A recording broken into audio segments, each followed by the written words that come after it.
Hi everybody, welcome back to the channel at A&E Brews with Edie and the wonderful Estelle, who's going to join us.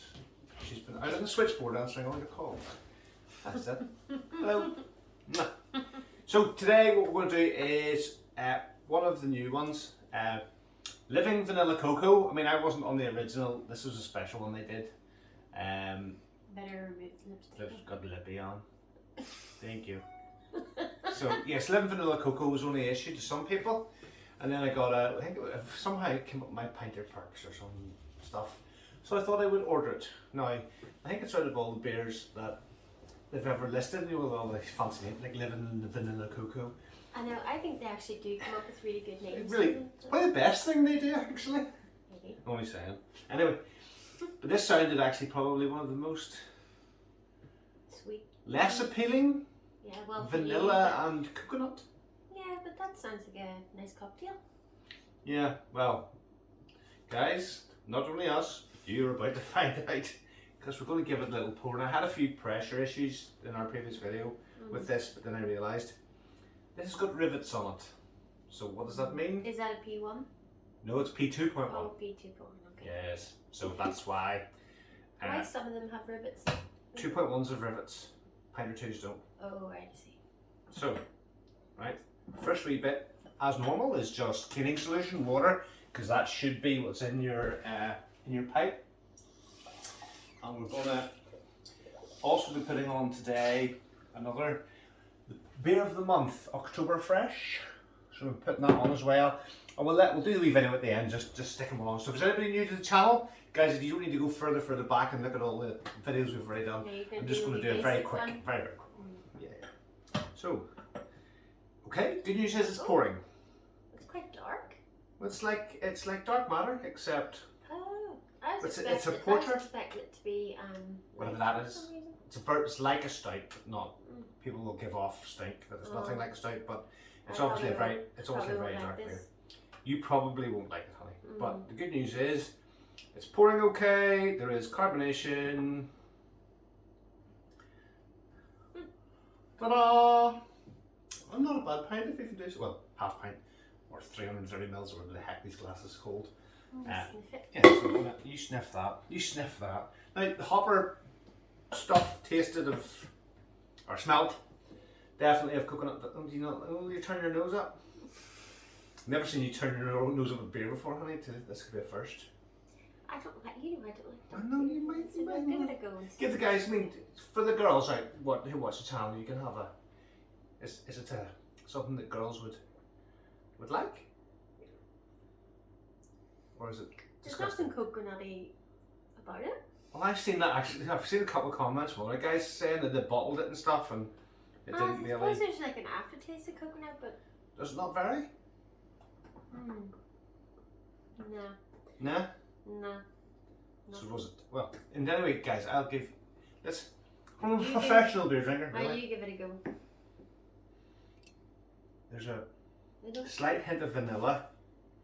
very Off that slight. very slight. But again, probably don't want to make it too. I was expecting like a vanilla coconut cocktail. Oh no, I do get it. Do you? Yeah. I'll swap you then. Maybe your second one's. How's it going to be any different? Right. Whatever's going to make any difference. They're the same cake. No, I definitely do. It's not overpowering by any stretch of the imagination, as Estelle's just pointed out, but I definitely get it. No, I think it's just me. I just don't like the. No, I I definitely taste get a it. bit of coffee, and I don't like Yes. coffee. So. It's quite a. There's quite a strong taste to the porter anyway, but that's just. Right. My wife is gagging on the channel. Thanks, honey.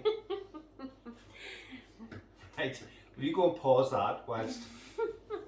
Look, guys. Yes, it is. It does exactly what it says on the tin. It is clearly a porter. It is perfectly drinkable. It is carbonated. It poured well, even at a 2.1. And yes, there's definitely not overpowering smell of vanilla. Wee bit of coconut on it, but you can definitely taste both. But it's quite a pleasant taste. I'll see you shortly for when we put on Oktoberfest. Hi everybody. Yeah, we've just tasted the vanilla cocoa stuff, and Estelle said it wasn't nice, but she's still going to struggle to drink it. Aren't you, Annie? I might take another sip. Might take another sip. One more for the road.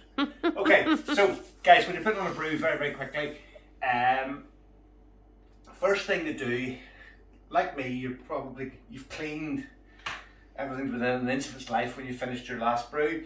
And I've just left. These have been away for a week, and I'm back. And you want to come over, Estelle? It's not like you to be away, sure it's not. Not like me to be away. But look how you see in there. See that blue powdery stuff that has grown on the cap.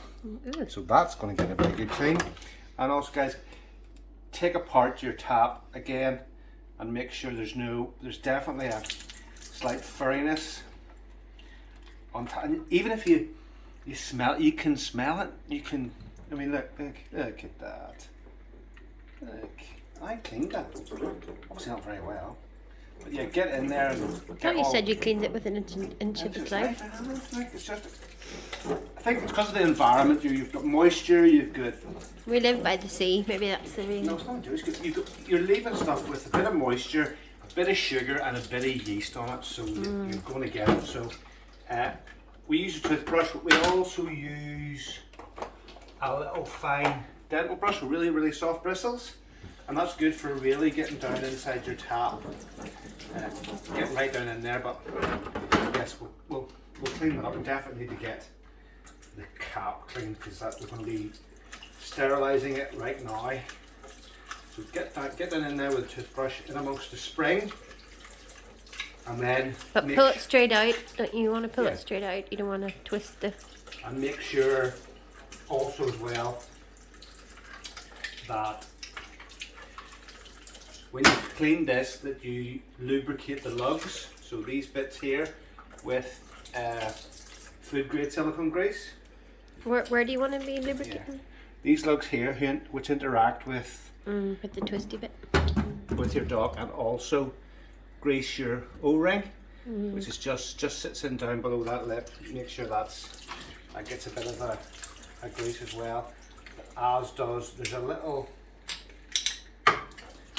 O-ring just inside there as well. Anything that's rubber or a contact point. Oh, don't smear it. Don't use loads, but just enough to get. Just a little lick. Yeah, look at that. Eee.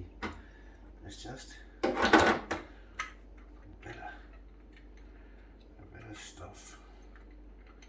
So, and make sure your O-ring is seated, because that one wasn't with me hooking about. So make sure that is seated.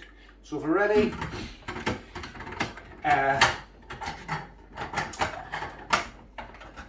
done the sterilising solution. I've already done all that in the jug. Made sure all the white granules were dissolved.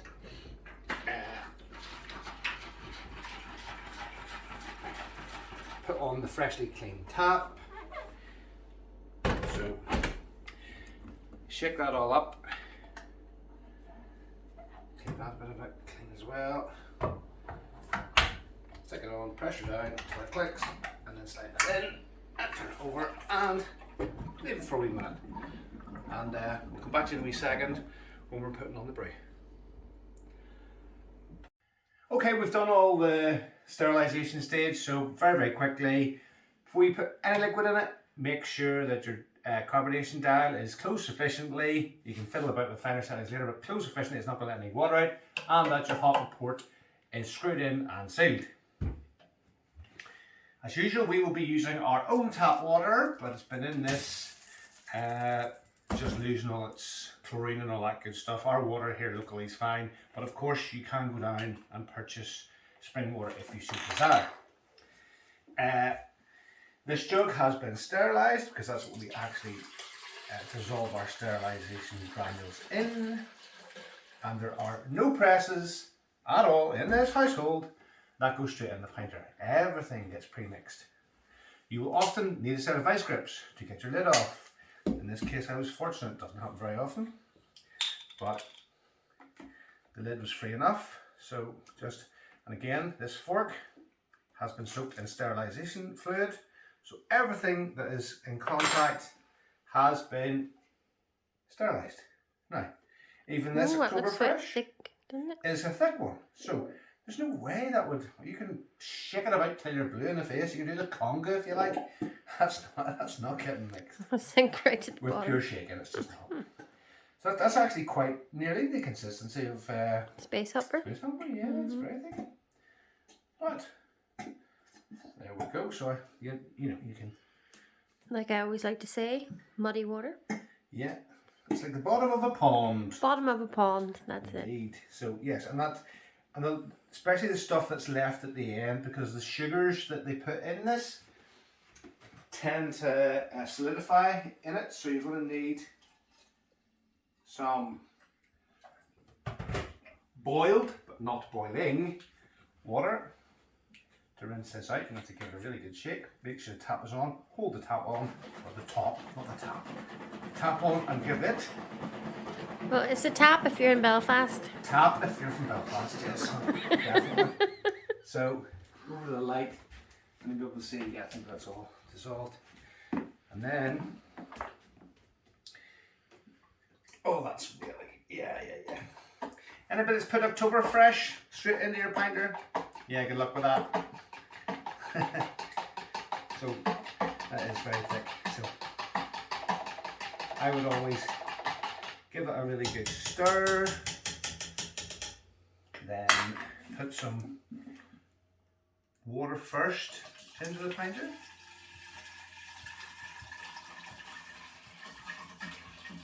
Not all of it though. Leave a bit out for final rinsing, then jug in.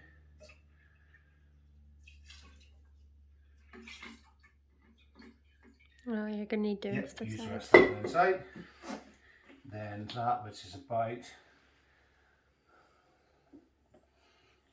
a couple hundred mils, maybe not even, maybe of the rest.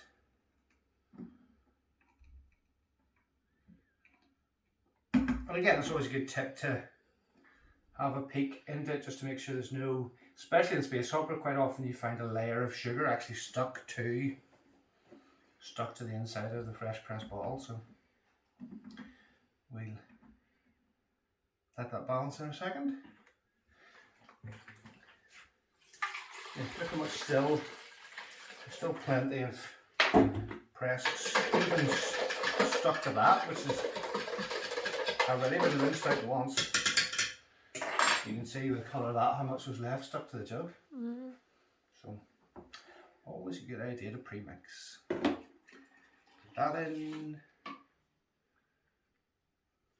The all important bit, the yeast that has been sitting with a teeny weeny bit of brewer's sugar just to get it started. You don't have to do that, I just like to. Gets the yeast nicely. Give them a wee wake-up call. Gets them warmed up Get for them their up and ready business. for business. So that goes in there. Now we have obviously used a bit of water in the kettle, and it doesn't need to be terribly exact. You've got enough headspace in your pinter, and obviously by the time it runs down into the duck, when you turn it upside down, leaves plenty. So give that a good shake at the end. And in this case, purely for my own benefit, that is all shaken, but one last job to do. Add an ice spindle. This is from Asset Solutions, our friend Stuart. If you want to know anything about more, purchase one of these. This again has been sterilised. If you want to know anything more about that, look back in previous videos where we talk about the ice spindle and how to go about getting one. I got it fully calibrated. It's really easy to use. We use the Brew Spy app. Again, once you've done it once, it's dead easy. Stuart basically sorts it all out. And because there's an ice spindle in there, I'm not going to shake it. I'm just going to turn it over nice and gentle. One of the best things about the ice spindle is you can see the temperature. So now that things are getting a bit cooler outside, hopefully the heating will be on in here. We'll try and keep the temperature sitting around just above 20, 21, 22 for brew purposes. If we can afford it. If we can afford it. Hope you guys are having a good time out there with the cost of living crisis, but we're all struggling. So yeah, brew it sort of in around 2022. Keep an eye on how it's brewing, and then hopefully we'll get a cold crash in on it and come back to you with a taste test like we've just done on this rather bitter tasting but reasonably pleasant if you're.